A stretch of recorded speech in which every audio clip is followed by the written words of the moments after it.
Genèse, chapitre 9.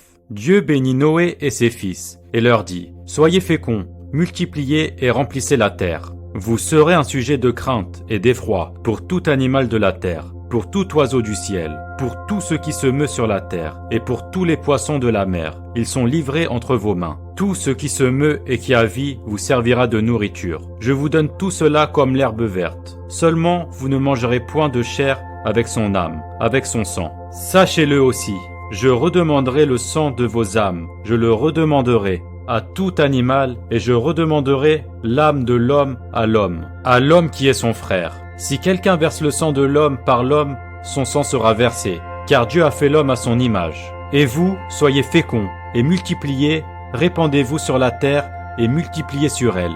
Dieu parla encore à Noé et à ses fils avec lui en disant : Voici, j'établis mon alliance avec vous et avec votre postérité après vous, avec tous les êtres vivants qui sont avec vous, tant les oiseaux que le bétail et tous les animaux de la terre, soit avec tous ceux qui sont sortis de l'arche, soit avec tous les animaux de la terre. J'établis mon alliance avec vous. Aucune chair ne sera plus exterminée par les eaux du déluge, et il n'y aura plus de déluge pour détruire la terre. Et Dieu dit : C'est ici le signe de l'alliance que j'établis entre moi et vous, et tous les êtres vivants qui sont avec vous, pour les générations à toujours.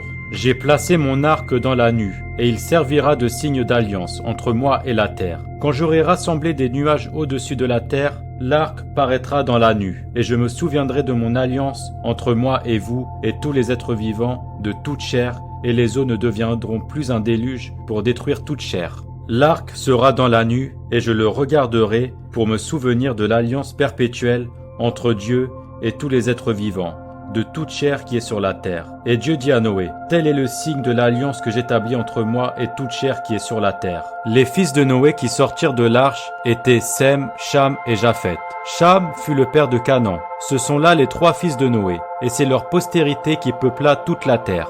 Noé commença à cultiver la terre et planta de la vigne. Il but du vin, s'enivra et se découvrit au milieu de sa tente. Cham, père de Canaan, vit la nudité de son père et il le rapporta dehors à ses 2 frères. Alors Sem et Japheth prirent le manteau, le mirent sur leurs épaules, marchèrent à reculons et couvrirent la nudité de leur père. Comme leur visage était détourné, ils ne virent point la nudité de leur père. Lorsque Noé se réveilla de son vin, il apprit ce que lui avait fait son fils cadet. Et il dit : Maudit soit Canaan, qu'il soit l'esclave des esclaves de ses frères. Il dit encore : Béni soit l'Éternel, Dieu de Sem, et que Canaan soit leur esclave. Que Dieu étende les possessions de Japheth, qu'il habite dans les tentes de Sem, et que Canaan soit leur esclave. Noé vécut après le déluge 350 ans. Tous les jours de Noé furent de 950 ans, puis il mourut.